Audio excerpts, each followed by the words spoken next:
made a 40-pound vest. I can only imagine if it was 100 pounds, but it makes me want to do some movements and training.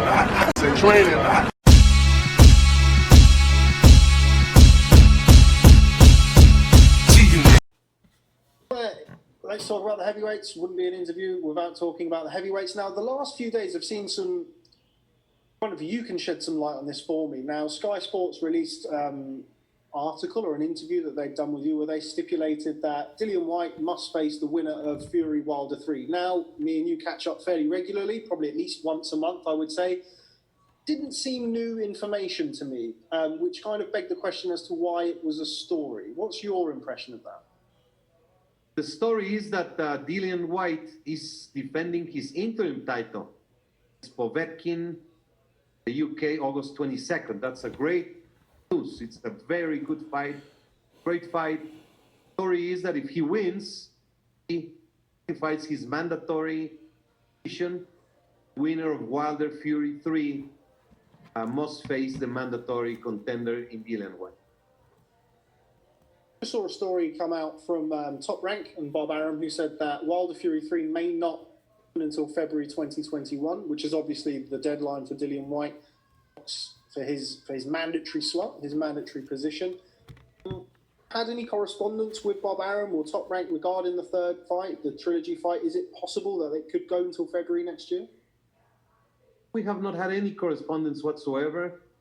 All we have had was December 19, Las Vegas. I have not heard anything official, any different from that. We caught up with Frank Warren about an hour and a half ago, and Frank said that the fight, as you say, must take place December 19. Is that contractually? So the fight has to happen by then, FuryWilder3? Hello, this is Cornell.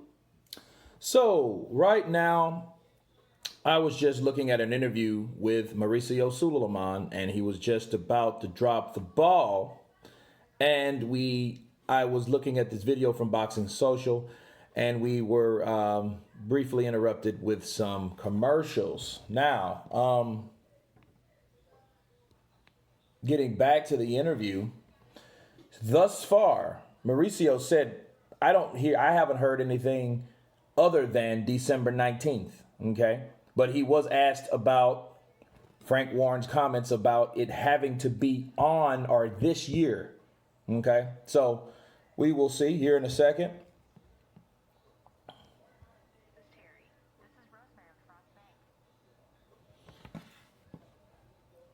And he is about to tell us if it will be or it won't be or it has to be.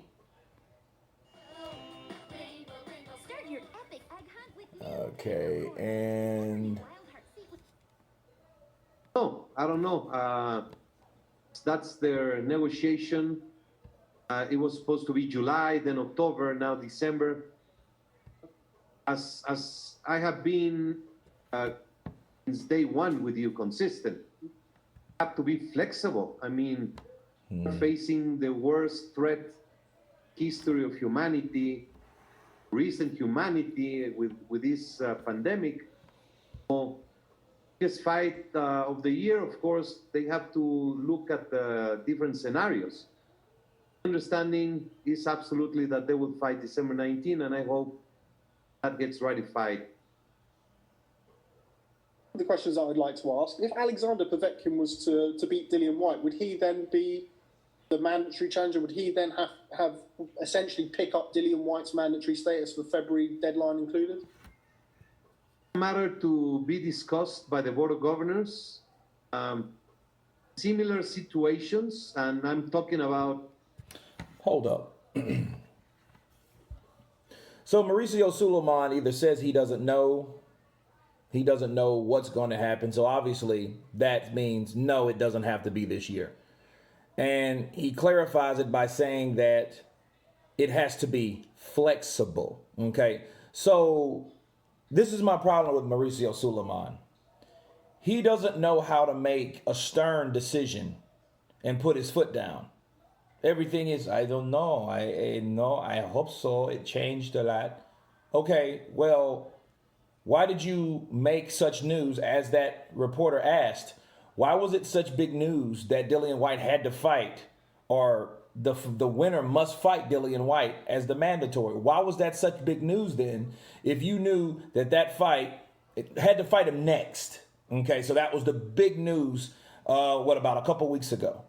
Now it's not. Now it's more of, oh, we're in the pandemic and the worst situation in the world, all that shit.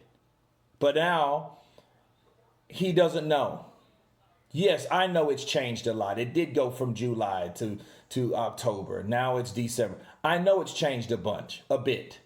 Okay, but based on what we know now and what other people said, he said, well, hopefully they have their own obligations. No, it's up to you, because you said if no one fights Dillian Whyte by February of next year, we're going to have some problems. They must fight them.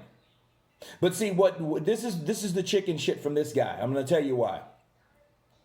He didn't say what the consequences would be if no one fought Dillian Whyte by February of 2022. If you notice that, you just caught, well, he must fight, they must fight. He is the mandatory, so they must fight the mandatory by, yes, February 2021. Look, this is the type of shit I'm talking about. And he's allowed to make these type of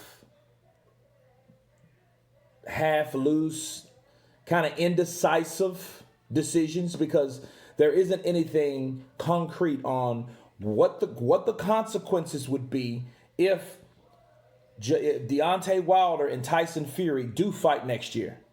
Tyson Fury's just saying, I don't want to fight this motherfucker next year. I want to fight someone else. Okay, so it's one of those things where we have the Joshua interruption because these guys agreed to terms, which are currently two champions. We have the pandemic. Okay, we have Dillian Whyte, the mandatory. Then we have the WBC president of that sanctioning body saying, "Oh, I don't know. I hope it's this year." Yeah, I hope it does too, because motherfucker, you don't make any type of decisions. You don't make any kind of concrete decisions and place consequences for what you demand. They've already made a demand that Dillian Whyte must fight the winner of Tyson Fury versus Deontay Wilder 3 next.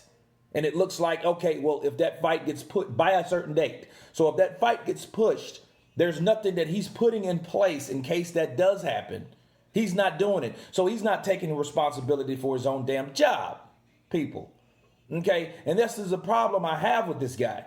He's been pushing Dillian Whyte around and back, and the goalpost keeps moving, and the goalpost keeps moving. And that's what happens. That's what's happening. Okay, and meanwhile, look, if I'm a boxer and I see, and I know I'm the WBC champ, Deontay Wilder did the same shit. And you don't have a guy that really is like the IBF. Okay, not like their rules and terms over there. They follow theirs, okay? They follow their rules and terms. If you know that you got a guy that will let you do pretty much what you want because he has lenient policies and procedures, people pretty much do what they want to because, again, that's what Wilder did. He didn't fight Dillian Whyte. Mauricio made a deal with Dominic Brazil somewhere down the line. And then guess what? Now, last year he's supposed to have been the mandatory. Then all this little funny shit happened and they took it away from him, which had nothing to do with them at all, which was shady as hell. But then now, he gets it back. Now you push it. Now it seems like you're pushing it again by saying, it's you have to be flexible because of the pandemic. Well, okay. Well, if you feel that way, that means everyone else can. That means Deontay Wilder can say, hey, you know what? My arm ain't feeling good right now. So guess what I'm going to do? I'm going to wait. He's still got to fight me because he's on contract. He has to fight me. Tyson Fury can say, you know what? I don't want to fight that Dosa right now. I want to fight someone else. He can be flexible too, because guess what? The head guy at the WBC did not make shit stick. Okay? He did not stick to his guns. He did not put his foot down. He did not place a consequence if that fight doesn't happen in a certain time frame, because it deals with another fighter. He's not even placing anything. He's putting no authority over that. And that's the sad thing about the WBC. We be crooks. God, I guess that's what that means now. You know, it's just, I don't know. We be cunts. I don't know, something. Because it's not, not the World Boxing Council. Okay? Because you guys are not doing anything and he's not making people do things. You have to place certain rules in order and enforce those rules. And he's not doing that at all.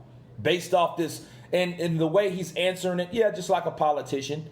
But he knows, I can't say one thing because now I'm going to have to go back and say something else. But guess what? You already said something else.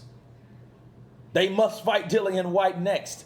So guess what? Dillian Whyte once again gets shitted on because he's not the champ. That's pretty much what it is. He's the interim champ, right?